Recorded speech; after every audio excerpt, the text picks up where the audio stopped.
Hey everybody, welcome to Impact Theory. You're here because, like me, you believe that human potential is nearly limitless, but you know that having potential is not the same as actually doing something with it. So our goal with this show and company is to introduce you to the people and ideas that are going to help you actually execute on your dreams.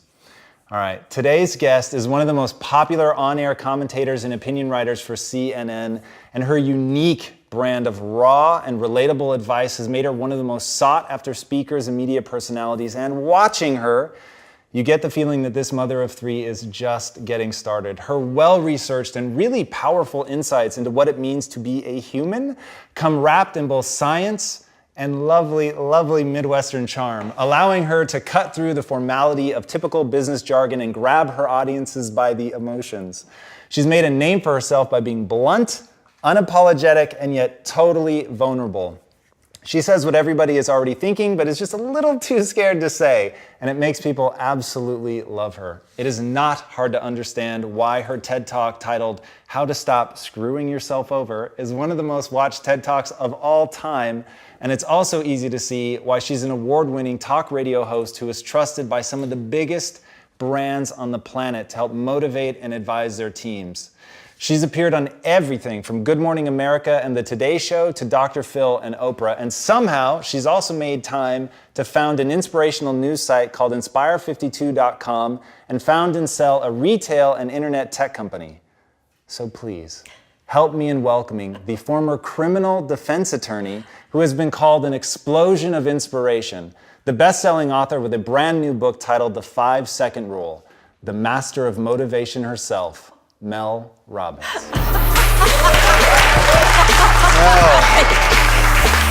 It's really good to have you on the show. Oh my gosh, thank you. Absolutely. You called me the master of motivation, and I think motivation is complete garbage, so maybe we should start there. That is a perfect place to start. So I totally agree with you. But why You do you do? say that? I do, 100%. Now, I said that in the spirit of, I know what you're trying to do, so it is meant with absolute reverence. But why do you say that it's garbage? Well, and we'll talk a lot about this, but I think it's garbage because at some point we all bought into this lie that you got to feel ready in order to change. Yeah. We bought into this complete falsehood that at some point you're going to have the courage. At some point you're going to have the confidence, and it's total bullshit, frankly. Are we allowed to swear on this Absolutely. show? Okay. It's complete garbage, and so there are so many people in the world, and you may be watching this right now, and you have these incredible ideas, and what you think is missing is motivation. And that's not true.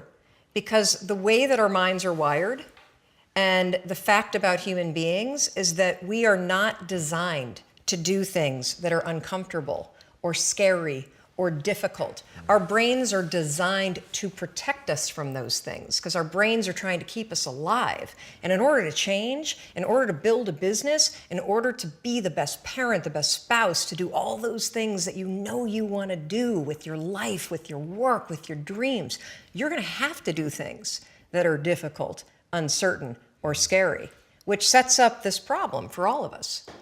You're never going to feel like it. Motivation's garbage. You only feel motivated to do the things that are easy, right? Why do you think that is? Oh, I know exactly why that is. Because I've studied this so much, because for me, one of the hardest things to figure out was, why is it so hard to do the little things that would improve my life? And what I've come to realize, and what we'll talk a lot about today, is that the way that our minds are designed is our minds are designed to stop you at all costs from doing anything that might hurt you. And the way that this all happens is it all starts with something super subtle that none of us ever catch. And that is with this habit that all of us have that nobody's talking about. We all have a habit of hesitating. We have an idea. You're sitting in a meeting. You have this incredible idea. And instead of just, saying it, you stop and you hesitate. Now, what none of us realize is that when you hesitate, just that moment, that micro moment, that small hesitation, it sends a stress signal to your brain. It wakes your brain up, and your brain all of a sudden goes, oh, wait a minute.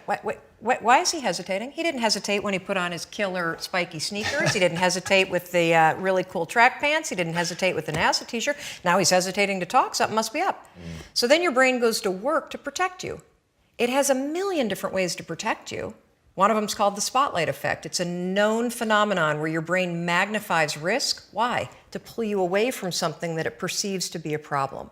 And so you can truly trace every single problem or complaint in your life to silence and hesitation.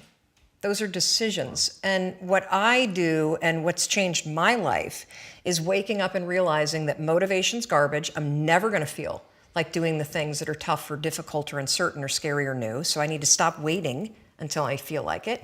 And number two, I am one decision away from a totally different marriage, a totally different life, a totally different job, a totally different income, a totally different relationship with my kids. Not like one decision, I'm divorcing you in the marriage example, but one decision on, you could be having a conversation with your spouse and you feel your emotions rise up, and within a tiny window, those emotions can take over and can impact how your marriage goes. Or you can learn how to take control of that micro moment and make a decision to act in a way that actually shifts your marriage. Right. Your life comes down to your decisions. And if you change your decisions, you will change everything.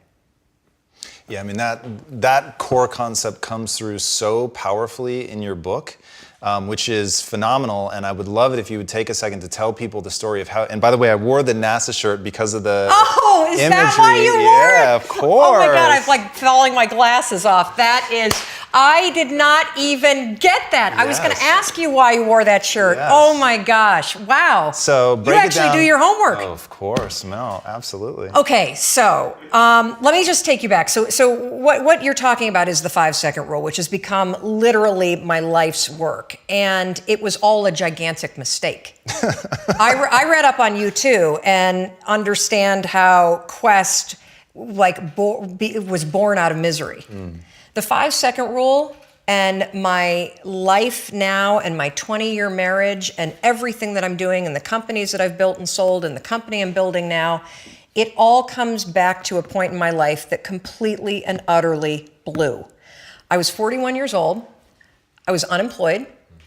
My husband had started a restaurant business, which was his dream. This is actually a funny story. When he got laid off from a big job in high tech, and I think he was really relieved. You know how a lot of us wait to quit our jobs and then we get laid off and we're like, yes. And he said, I'm not going to look for a job. I'm going to go into the restaurant business. And I think I said the most famous lines of our marriage at that point. I looked at him and I said, listen, buddy, inspiration is for strangers. You get your butt back to that job and you pay the mortgage. And again, micro moment where I'm being a jerk instead of being a supportive wife. But that's an example of where when he said he was not going to go get a job, but he was going to start a business, the first thing that was there was fear. Right. And so fear was making the decision for me. God, I love that you can share that though. That's so powerful. Well, so what happened is the first restaurant was a home run. And of course, what do when things are successful? You grow it. You grow it really big. And so they decided to raise some money. And we threw in our home equity line, the kids' college savings. They tried to open a second and a third, and at the same point, a grocery store chain encouraged them to go into wholesale. So it basically got way too big, way too fast, and the wheels started to come off. And they came off so badly that the second restaurant failed, and they held on to it for too long, like a lot of us do. It's another trick our brains play on us called sunk costs. When you throw a ton of time and a ton of money at something, it's really hard to let go of it. And if you haven't done it in business, we all have a relationship in our past, stayed way too long. That was a trick your brain played on you. So by the time that they closed the second restaurant, it was an $800,000 loss. Ooh. I mean, that meant our entire home equity line gone. Right. It meant kids' college. I get just choked up just thinking about how terrifying it was. And so I found myself at the age of 41, like just feeling like a complete failure. And so did Chris. And To make it worse, not only had we lost all of our savings, but so many friends and family members had invested. And so there was this real tension between the truth of what was happening and what you had to do in public, because it was a public business. Shame, failure, embarrassment, and the liens started to hit the house. The phone started to ring, and it was nothing but collection calls. And I just remember feeling this tremendous shame. And at some point, I think we all hit that moment in life where things just are not going how you thought they would go. And what's amazing about those moments is we all respond very differently. So my husband, he would spring out of bed and he would head right out that door, 6 o'clock in the morning, and he would go meet his partner and they would go to the bank and they would dig right in and they would face their problems head on. And he's also a smart guy. I mean, he did not want to be in the house when yours truly woke up, because I was a raging bitch at that point in our lives. And the reason why is because when you're scared and you're afraid and you're jealous and you're overwhelmed with emotion, it is so much easier to point the finger at other people. That's a decision, by the way. Sure. One you may not be aware that you're making, but you're still making it.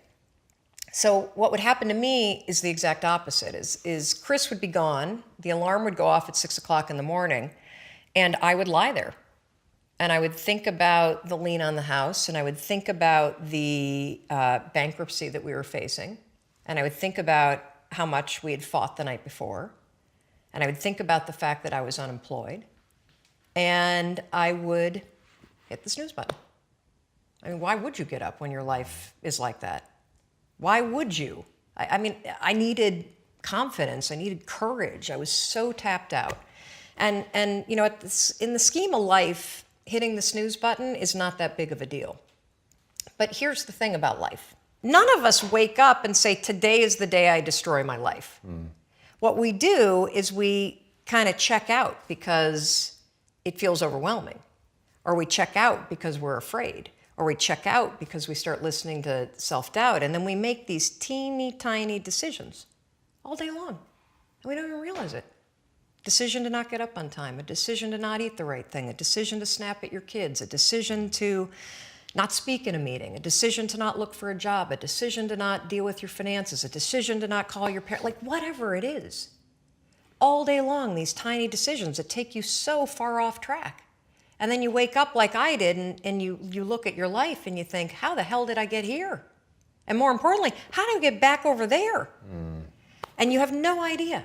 And so I was so trapped. And I know from your story, you felt the same way. Like you knew that there was more in store for you, but you couldn't figure out, how do you close that gap? How do you find the power that's in you? How do you discover your greatness? How do you solve these problems? It feels so overwhelming when you can't. I mean, I would go to the grocery store and the items would scan, and I would be sitting there readying my excuse because there was no way that my check card was going to clear. Wow.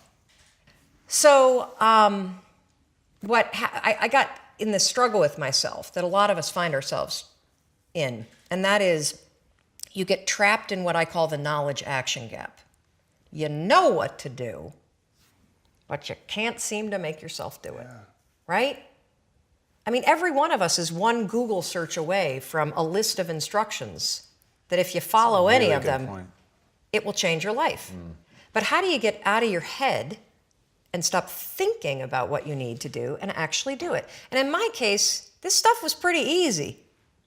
Get up on time, make breakfast for the kids, get them on the bus, start looking for a job. Be nicer to Chris. Don't drink so much. Instead of isolating yourself, pick up the phone and call a friend. Get yourself out into the woods and go for a walk. Start running again. Like all these little things that I was capable of, but I couldn't get out of here. Could not get out of here. And if you're stuck, that's the problem. The problem is you're in your head, you're thinking. That is the universal problem. And it all starts with this knowledge of what to do, and then you hesitate and you think about whether or not you feel like doing it. So for a couple months, I was really stuck. Chris would get up at 6, I'd hit the snooze, and then I'd hit the snooze, and then I'd hit the snooze. The kids would miss the bus. And then every night I'd do the same thing. I'd go in bed. Have you ever had one of those nights probably before you started your company, but where you go in bed and you're like, all right, Tom, that's it. Tomorrow, it's the new me. Tomorrow, I'm going to get up on time. I am going to go to the gym. I am going to look for a job. I'm not going to drink so much. It's going to be amazing. The new me, the future me. Woo! Let's do this, right? Then you go to bed and you wake up 7 hours later and you're like, I don't feel like the new me. It's the only, that's a stupid, see, motivation's garbage. It's never there when you need it. Ever. Ever, ever, ever. And so here's what happened to me, and thank you for wearing the NASA t-shirt. Of course. It's a really stupid story. It's a powerful story. So one night, Chris had gone to bed. I'd been struggling. We still had all the same problems. We still had a lien on the house, still facing bankruptcy, still fighting like crazy. I was still unemployed. They still hadn't figured out like the solution yet for the business. And I was about to turn off the TV, and there on the TV, there was this rocket launching, and I thought, oh my gosh, that is it. I am going to launch myself out of bed like a rocket ship, like NASA right here had launched me out of that bed. And I'm going to move so fast that I don't think. I'm going to beat my brain. Now, here's a really interesting point. I talk a lot about your instincts and inner wisdom. And we can get into this a little bit later, but a lot of us talk about the fact that you have a gut feeling. But what all this research that I've done for the book and all the speaking that I do, what I've discovered that's fascinating is actually when you set goals, when you have an intention on something that you want to change about your life, your brain helps you. What it does is it opens up a checklist, and then your brain goes to work trying to remind you of that intention that you set. And it's really important to develop the skill, and I say that word purposefully, the skill of knowing how to hear that inner wisdom and that intention kicking in and leaning into it quickly. So for me, my brain saying, that's it, right there, move as fast as a rocket, Mel. I wanted to change my life. And I think most people that are miserable or that are really like dying to be great and dying to have more, we want to change. We want to live a better life. We want to create more for our families. We want to be happier. The desire is there. Again, it's about how do you go from knowledge to action. So the first thing in this story that's important is realizing that the answer was in me. And my mind was telling me, pay attention. It could have also been the bourbon. I had a couple of Manhattans that night. But anyway, the next morning, the alarm goes off, and I pretended NASA was there. It's the stupidest story. I literally went 5, 4, 3, 2, 1. I counted out loud, and then I stood up. And I'll never forget standing there in my bedroom. It was dark. It was cold. It was winter in Boston. And for the first time in 3 months, I had beaten my habit of hitting the snooze button. I couldn't believe it. And I thought, wait a minute. Counting backwards? That is the dumbest thing I've ever heard in my entire life. Well, the next morning I used it again and it worked. The next morning I used it again and it worked. The next morning I used it again and it worked. And then I started to notice something really interesting. There were moments all day long, just like that 5-second moment in bed, where I knew, knowledge, what I should do. And if I didn't move within 5 seconds, my brain would step in and talk me out of it. Every human being has a 5-second window, might even be shorter for you. You have about a 5-second window in which you can move from idea to action before your brain kicks into full gear and sabotages any change in behavior. Because remember, your brain is wired to stop you from doing things that are uncomfortable or uncertain or scary. It's your job to learn how to move from those ideas that could change everything into acting on them in the smallest moment. And for anyone right now at home who's thinking like, this sounds too simple, too easy, talk a bit about your community, because reading some of their comments, it's crazy how many people, like the sheer volume of people you quote in your book, but if you also go online and just look at the people that are like directly reaching out to you, it is an avalanche of people that have stories around the 5-second rule. Well, one of the reasons why I'm so excited about this book, and look, you don't have to buy the book. This is an idea that you can use. It's free. It's backed by science. More than 8 million people around the world have discovered it. And you're talking about the number of people. We've heard from more than 100,000 people in 80 countries that are using this rule. We know of 11 people who have stopped themselves from killing themselves using this rule. I saw one of those outreaches. Yes, there's a guy, Steve, that wrote to us who was a veteran. He was suffering from post-traumatic stress disorder. He boarded a ferry overseas with the intention to jump over. He walked over to the railing, Gave me the chills. and his inner wisdom kicked in. In that moment, the 5-second rule, 5, 4, 3, 2, 1, counting backwards, moved away from the railing, asked for help, saved his life. His story has inspired countless other people that have heard me in the speeches that I give around the world about this one tool. And so, the thing that's so cool about this, and I should tell you the science behind it, because I'm going to be honest with you, it is stupid. Had I ever thought that I would find myself 8 years after discovering it, spending my days telling people about the 5-second rule? First of all, I would have picked a different name because it reminds you of the one where you have to pick up food within 5 seconds off the floor, right? It was my secret weapon. This was something I did. I never intended to tell anybody because I went from getting up on time and waking up on time to shaking up my entire life. Because when you understand the power of a 5-second decision, and you understand that you always have a choice to go from autopilot to decision maker, everything in your life will change. You will be a different negotiator. You will be different in sales. You will be unstoppable in the gym because you will realize the amount of garbage that you put in the way of your hopes, of your dreams, of your potential, of your confidence, of your courage. Everything comes down to the decisions that you make. We all know what to do. None of us know how to make ourselves do it. So I started researching it. Why does something so stupid work? Why? Why does something so silly create such powerful and profound change? Well, here's why. The rule is a form of metacognition. Metacognition is a fancy pants term that means something real simple.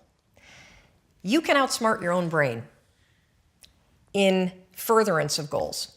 Agreed. There are tricks that you can use that actually outsmart the tricks your brain plays on you in furtherance of a higher purpose. We all know this. You can restrain yourself if you're in a situation that calls for it. You can jump into a raging river to save your dog or your kid.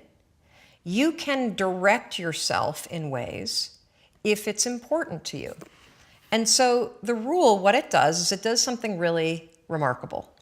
When you count backwards, 5, 4, 3, 2, 1, what you're actually doing is you're interrupting what researchers call habit loops that get encoded as closed loop patterns in your basal ganglia. That's the part of the brain where your feelings, where your emotions, every habit that you have, which is nothing more than behavior that you repeat that you don't even think about. I've heard it referred to as a gearbox. Yeah. To shift your attention from Yes. one place to another. And so when you go 5, 4, 3, 2, 1, it interrupts what's going on here that's spinning without you thinking, and it moves and awakens your prefrontal cortex. So when you hit 1, your habit has been interrupted. So you've interrupted self-doubt. You've interrupted maybe snapping at your kids. You've interrupted the desire to grab for a drink. You've interrupted procrastination. You've also, by counting backwards, done an action. It's awakened your prefrontal cortex. That is the part of the brain that you need that's awake when you're changing behavior, when you're learning new things. When you hit 1, it's also a prompt. So in the language of research, you'll hear people talk about starting rituals. That is something that's proven to help you learn a new habit. The 5-second rule, when you repeat it, becomes a starting ritual that triggers you to act with confidence, that triggers you that this is a moment for courage, that triggers you to shift gears. And because you've also done the manual work of awakening the part of the brain that you need to change, you've set yourself up for success. It doesn't work if you count up, because you can keep going. And also counting up doesn't require focus. If you count backwards, 5, 4, 3, 2, 1, it, again, awakens the prefrontal cortex and it prompts you to move. when you start to use it and then you read about it, you'll see that it's being used all over the place. They use it in the armed services in order to align troops and get them to start an exercise. They use it at elementary schools, 5, 4, 3, 2, 1, at big assemblies to get a huge room full of kids to stop talking. Really simple and interesting example, yeah. Because it requires you to focus. It's not a habit. It will become a habit that prompts you to have confidence and courage. But in the beginning, it interrupts patterns of behavior that you do on autopilot. It helps you assert control, and it teaches you how to become the kind of person that moves from thinking about something to actually doing it. It's incredible. So there's so many things in that story, and guys, I'm telling you, it's you're going to love the depth of brain research that is put in the book. It's really quite extraordinary. You really have an amazing grasp of the brain, and it really, really came through in the book. And for me, it was a wonderful balancing act between the just raw emotion of the people writing in and some of the stories that you're sharing, and the imagery of the rocket ship, which you're very open about. It's sort of a silly visual metaphor, but because it's effective, that silliness is somewhat irrelevant. What's incredible is in 5 seconds flat, self-doubt can take over and rob you of your power, and rob you of joy, and rob you of your potential. Or, in 5 seconds flat, you can actually use one stupid little trick to push yourself to grab it. What I loved in the book is because you paint the picture so very well, you're also just a good writer. So you paint the picture like I could feel the crisp, winter air of Boston, like stalking you out of the under the comforter. And so I could really feel it. I was there with you, as Chris's business is struggling. And so you really feel all of that. And so the moment when you do the countdown, you spring out of bed and you're almost like taking yourself by surprise and you're like moving before you realize it. But you're reading it from the perspective of, I already knew who you were. So it was, that gave me the chills. It was more difficult to picture you as stuck than it was to know, I know where she goes, right? I'd already seen the TED Talk by the time I read the book. I knew what you were doing from a media perspective. I knew how many people and companies you'd help. So for me, it was like watching it in reverse. So I'm watching it from the safety of, I know she crushes it.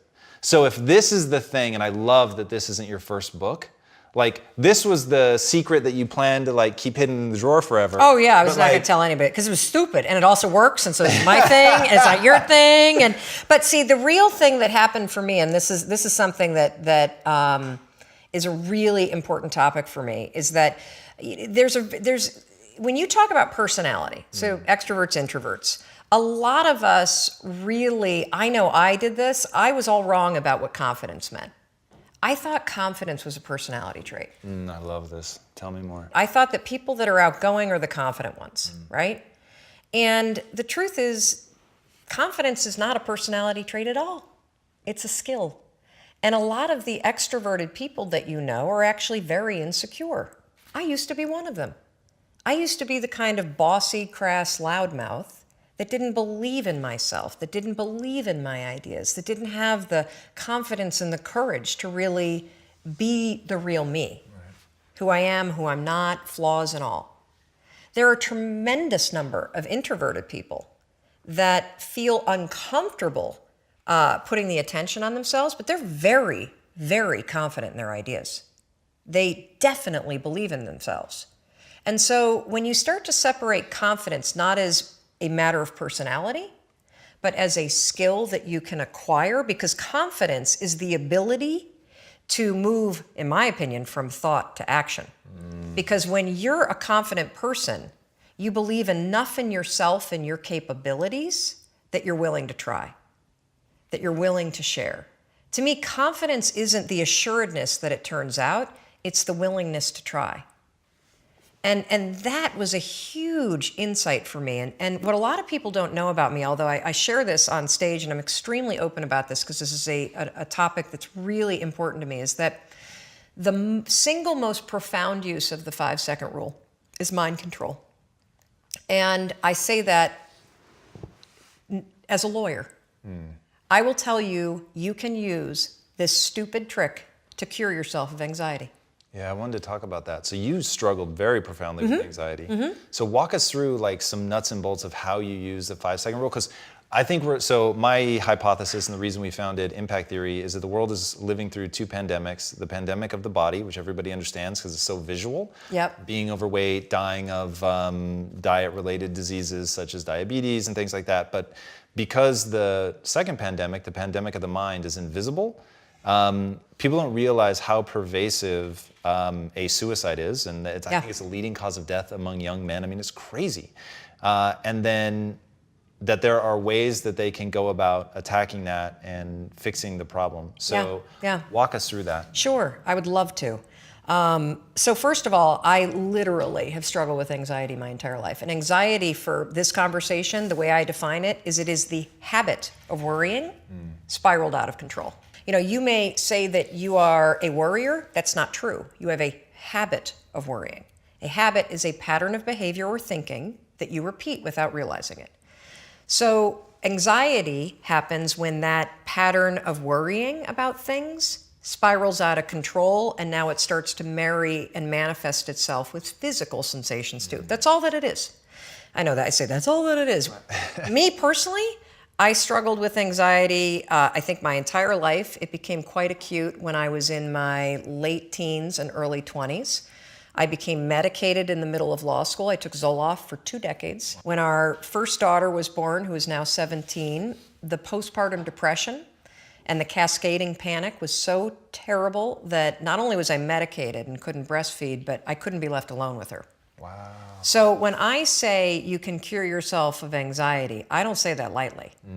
4 years ago, after I had been using the 5-second rule to change my behavior, how I spoke to my husband, how I negotiate in business meetings, how I conduct sales, the kind of parent that I am, my health habits, my eating habits, curbing the drinking. I thought, I wonder if I can use this 5, 4, 3, 2, 1 thing to get control of my thought patterns. Not my behavior patterns, my thought patterns. Yes, you can. So we're gonna build this conversation because I want to start with something we can all relate to, and that is, how do you stop worrying and how do you stop listening to self-doubt? This is how you're going to do it. So all day long, you're going to have moments where your thoughts drift, and I use that word on purpose because for me, there is a physical sensation when you start to use the 5-second rule and you start to wake up. Not only on time in the morning, but you wake up to your life and the opportunities in your life. Your thoughts drift. Like you'll just be hanging out with your friends and then suddenly you're like, I'm not sure that person likes me anymore. I haven't heard from my kids lately. I wonder if they're dead or, as a check, like you just start worrying about stuff. Why? Because it's a habit.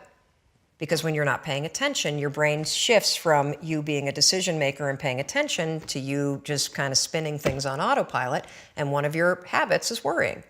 The second you wake up and you notice, holy cow, I'm talking some negative garbage to myself right now. 5, 4, 3, 2, 1.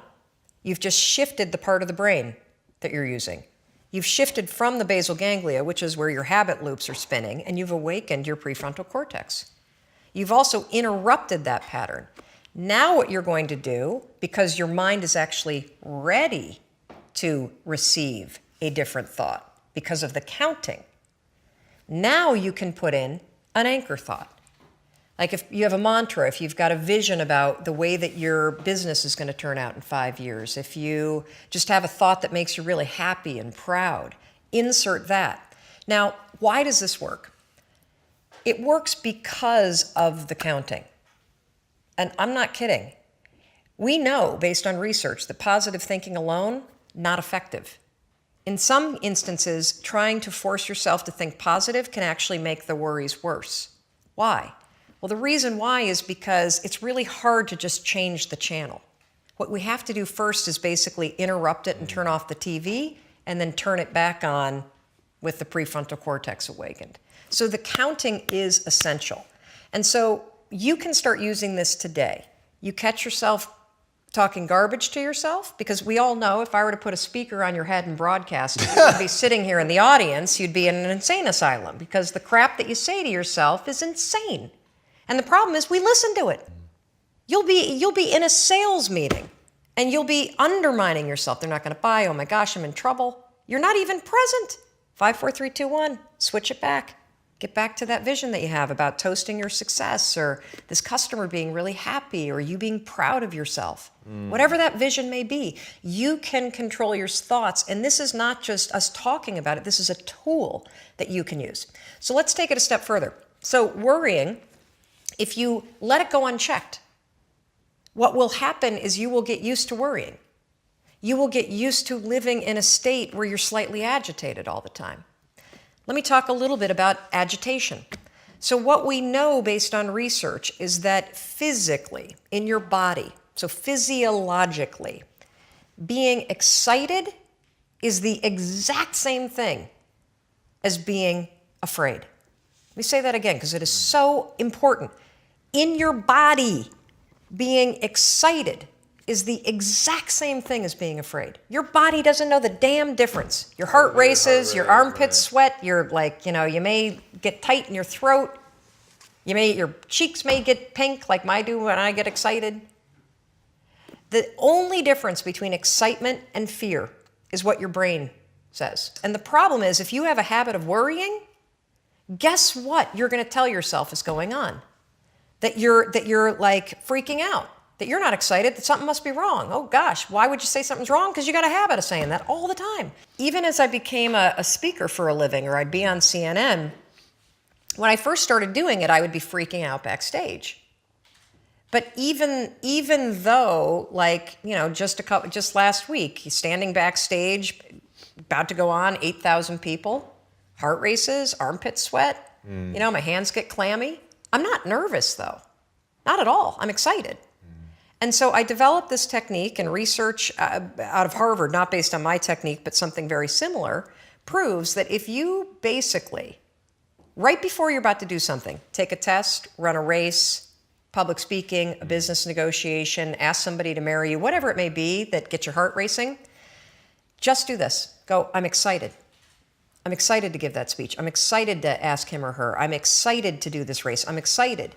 Because what happens is you give your brain context, so your brain doesn't escalate the stuff going on in your body. Your brain's not worried. Make sense? Yeah. So you can combine this with the 5-second rule. So we know how to do worrying. You catch your thoughts drift, 5, 4, 3, 2, 1, anchor thought. If you start to feel your heart racing, 5, 4, 3, 2, 1 to awaken the prefrontal cortex, and then start going, I'm really excited to do this. I'm really excited to do this. Another technique that you can use is ask, I think they call it interrogatory questions, where instead of giving yourself a pep talk, say, well, why am I ready to do this? Why am I ready? Because that'll force you to answer the question, which then convinces you. So why am I ready to close this sale? Why am I ready to give this speech? Why am I ready? So those are two strategies that you can use backed by science that are proven to actually make your performance be much better. Now let's take it a step further to anxiety. So anxiety is what happens when the habit of worrying spins out of control, your body gets really agitated, and then you allow your mind to escalate it into a full-blown panic attack. So for those of you that have not had the pleasure of having a panic attack, let me explain what it's like. So have you ever been in your car and you're driving down the road and you go to change lanes and all of a sudden there's like, oh my God, there's a car right there, right?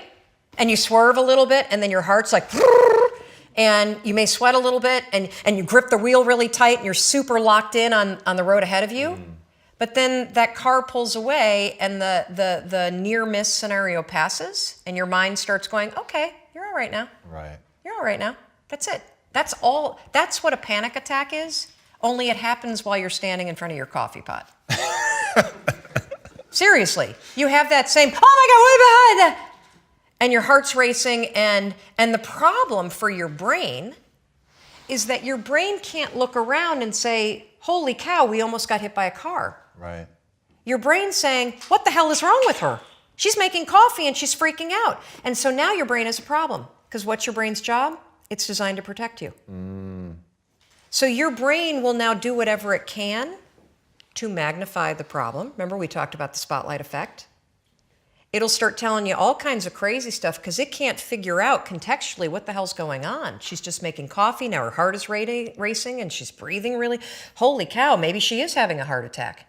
A lot of people that have panic attacks say, I think I'm dying. Oh my God, what's happening? Wow. Or you'll see them do the deer in the headlights thing where they got to get out of the room. That is the spotlight effect in your brain. Now taking control and magnifying everything to get you out of whatever it was. So here's how you use the 5-second rule. You use it to stabilize your thoughts before the panic escalates. And then what happens is it drifts into worry and then it disappears. Right. So the second you feel worry, you catch it, you train yourself to do that. If you start feeling yourself getting, your heart racing, you can 5, 4, 3, 2, 1 and use the I'm excited. If that doesn't work, literally 5, 4, 3, 2, 1, and just give yourself an anchor thought, literally, of you being okay. I'll give you another quick example because this is one that we have a tremendous number of success with, and people that hear the example use it immediately and are blown away. I used to be terrified of flying. Terrified. Every bump I'd be freaking out. And so I started using this strategy with the plane. So the second that you feel yourself getting nervous, 5, 4, 3, 2, 1, and then your anchor thought is a vision of what you're going to do when you get to where you're going. So when I get on the plane tomorrow to fly back to Boston, I'll think about walking in the house and the place is like a disaster. It'll look like everybody's stuff got loaded into a cannon and fired all over the first floor. And so if we hit turbulence, 5, 4, 3, 2, 1, I'll think about that vision because cognitively for my brain, if I'm walking in the house and it's a disaster, the plane made it. That's the power of this. It's incredible. Incredible. What I love about you, Mel, is that I love how raw and real you are about your own situation, because people are going to look at you and the first thing they're going to want to do is make you extraordinary as a way not to have to live up to your standard, because what you've accomplished really is astonishing, and seeing you on stage is unbelievable. Unbelievable. You're so good at that, and I know that it comes from working your ass off. But wow, it's very, very impressive. Thank you. But then that you use techniques, like that you've got answers for, how have I done this? I've done it like this. And I've had guests sit across from me that's not their shtick, right? Like they have done truly extraordinary things with their life, but they seem just totally blind to how they did it. And the fact that you can walk people through it is so cool. Well, I think we're all flawed. And that's the beauty of who you are. And instead of trying to make yourself perfect in every area, it's so much easier when you accept the things that you're terrible at or that are your weaknesses or that are the things about your wiring. Look, if I were diabetic, I would take insulin. I happen to be somebody that's wired for anxiety. Right. No big deal. So figure out how to, instead of fighting those things, actually trick it. Because the truth is that you're never going to feel ready to make these changes. You're never going to feel like doing them, but you can always make a decision. That's always in your control. Staying with somebody that treats you like garbage is a decision. It is. Staying at a job that you hate is a decision. Staying in the body that you are not proud of is a decision. Is it going to be easy? No, it's not going to be easy to change. It's simple. Do a Google search and then use the 5-second rule to force yourself to do that stuff. Change comes down to 5-second decisions, and this is why the 5-second rule is important for everybody to know. It's your job to push yourself. And I don't care if you're Dr. Martin Luther King Jr., or you're Michelangelo, or you're Lin-Manuel Miranda, who wrote Hamilton, you will struggle with self-doubt. And everybody that you admire, everybody, and the list is the same for everybody. Oh, Oprah Winfrey, and I want to be like, Tom, and I want to be like, Branson, and I want to be like Jay-Z, and I want everybody's list is this. Bill Gates, and do you know what those people do? They do not have the habit of hesitating.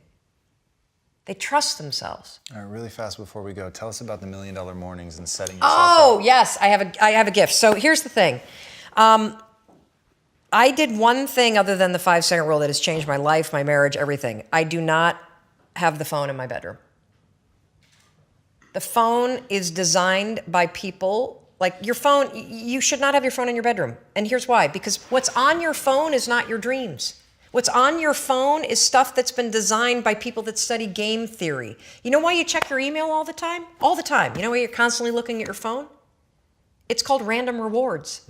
It's a psychological principle that explains why we pull slot machines. Because every 6 or 7 times we get a little random reward, so we keep going back. Yeah. I know most emails blow, but every once in a while you get a good one. That's why you keep looking, right? So I created this course called The $1 Million Morning. Whether you want to make $1 million a year or in a morning, or whether you want to wake up and feel like $1 million. This is the science-backed strategy, step by step by step, for how to wake up. Because it's not when you wake up that matters, it's how you wake up that matters. And we filmed it at the house. I walk you through all the science. I show you the whole routine, and we're giving it to your audience for free. Wow. Yes. Thank you. You're welcome. Because look, I want you to use these things.